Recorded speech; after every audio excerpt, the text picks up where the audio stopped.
Dear students, in this video I will discuss about dividend theories. That is one of the most important chapter of financial management. Before discussing dividend theories, you must have to understand what is dividend. A dividend is a distribution of profits by a corporation, by a company, to its shareholders. When a company earns a profits or surplus, it is able to pay a proportion of the profit as a dividend to shareholders. Any amount not distributed is taken to be reinvested in the business. Okay. Now dividend theories is one of the firm's major decision. Okay, because company has to decide whether they will pay dividend to its shareholder or it should be retained for strengthening of the business. That's why it is one of the major decision making areas of the companies. Okay, so there are also different views in dividend theories. Out of them, three is most important. One is Walter's model, another is Gordon model, and another is approach. Today I will start with Walter model. I will discuss Walter model. Before going into discussion of Walter model, there are some assumptions. Look at the assumptions. All investments are financed by the firm through retained earnings. Debt or share capital is not issued. That means the company is financed thoroughly by its past savings, that is retained earnings or reserve. Debt or share capital has not been issued. Other assumptions are the firm's internal rate of return and the cost of capital K are constant, so that the business risk is not changed with additional investment proposals.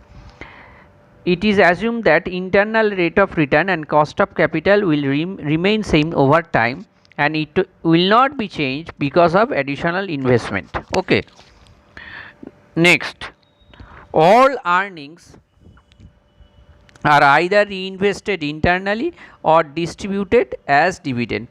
All earnings are either it is reinvestment internally or distributed as dividend to its shareholders.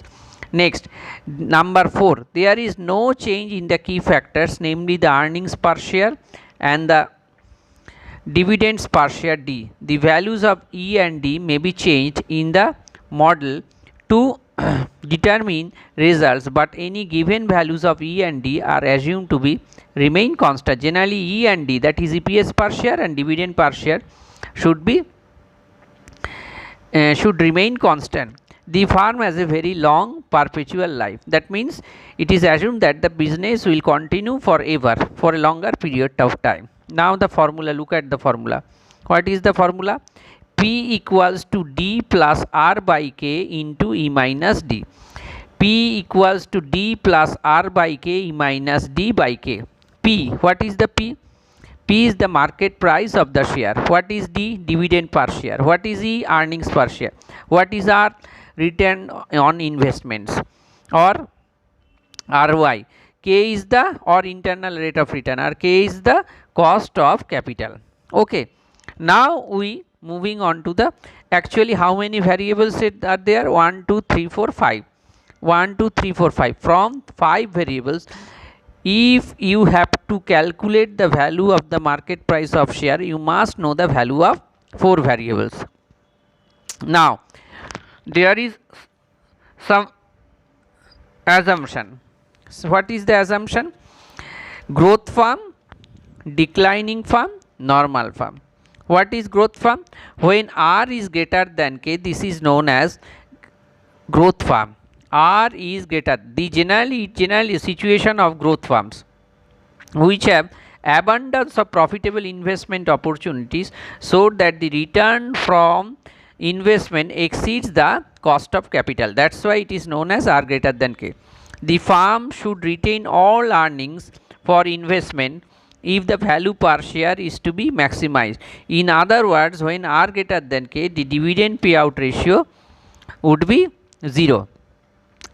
Alternatively, you simply, I am telling you, by not discussing in details, growth firm means what they are taking decision that dividend should not be paid out. In simple ways, I am telling you, it means that everything should be invested in the business or reinvested in the business to strengthen the business. P will be maximum when D equals to 0. Look at here, as dividend is not paying out by the company, its market price is going up. P increases as the payout ratio declines. Payout ratio means the dividend ratio declines, and the retention ratio means what is kept by the company. In the other way, declining firms. What is decline firm? Decline firms when R is less than K. In that case, what happens? P will be maximum when the payout ratio is 100%. That means what has been earned, suppose company has earned rupees 1 lakh as profit and it has been totally distributed to its shareholders. Okay, and it is actually decline firm. In that sense, why it is decline firm? It is assumed that company is not keeping anything for its future, everything is distributed. That's why it is the payout ratio is 100%, and the payout ratio increases, market price also increases. Okay, the shareholders are, they are thinking that as it is a good company, they are paying more dividends, that's why its market price is also going up. Normal firms when R equal to K, that's mean return on investment is equal to cost of capital. Here actually in that case the market price will remain same in all the cases. In all the cases means whether the company pays dividend or not, the market price will remain unaffected by its dividend. Whether it is paying, listen carefully, whether it is paying dividend 0 up to 10 or whatever it may be, its market price will remain same. That means the market price is not affected or not influenced by its dividend decision. Now we move on to the sum. Look at the question. Cost of capital K 10%, assume rate of return on investment R, earnings per share E rupees 10, number 1 15%, 10%, 3 and 8% respectively. That means in different R, what will be your decision? Again I am telling, what is the K value? Look at here, K is 10%. What is E? E is rupees 10. EPS per share is 10. And these are the different values of R. When R is 15, when R equal to 10 and when R equal to 8. Now students, I am telling you very quickly, growth model when R greater than K. Look at here, the first one, 15% greater than 10%. That is the growth firm. Number 2, 10% equal to 10%, R equal to K. That is the normal firm. Third one, when R less than K, 8 is less than 10%. Now we are moving on to the sum. By considering that dividend payout ratios are given in terms of percentage and also in terms of rupees. When it is not paying nothing 0, it is paying 5, it is paying 7.50 and it is paying 10. Okay, fine. Now R greater than K, these are the first options. Listen carefully. R equal to K, this is the second option. R less than K, this is the third option. Under each option again, it will be again divided into 4 parts. Why? Because as the dividend is changing 0, 5, 7.50 and 10. Again I am telling, R greater than K, R equal to K, R less than K. These are the first option. Under each option again, the dividend are different dividends are giving by the company. It may be 0, it may be 5, it may be 7.50, it may be 10. Then under each condition again it will be subdivided into 4 parts. Ultimately there will be 3 into 4, that means 12 calculation. Now starting from the first one, very easy. Look at here, just we are putting the value. P equals to D plus R by K, E minus D by K. D, tell me quickly. D is 0. R by K. R by K they have calculated earlier. Look at here. R by K is 1.5. 0.15 by 0.0. 0.1.5. E minus D, that is given. E is 10, D is 0, K is 0.10. What is the value? 150. In the same way, I am not telling, I am just clarifying what I have told. There are 4 D's, D0, 5, 7.50 and 10. Again look at here, D is 0, D is 5, D is 7.5, D is 0. Just changing the D values, because as we have calculated R by K is 1.5. Simply the D values will be changed and automatically the market price will be changed. Look at the market price 150. Okay. And the last one, the market price is 100. Look at here. What is the growth firm?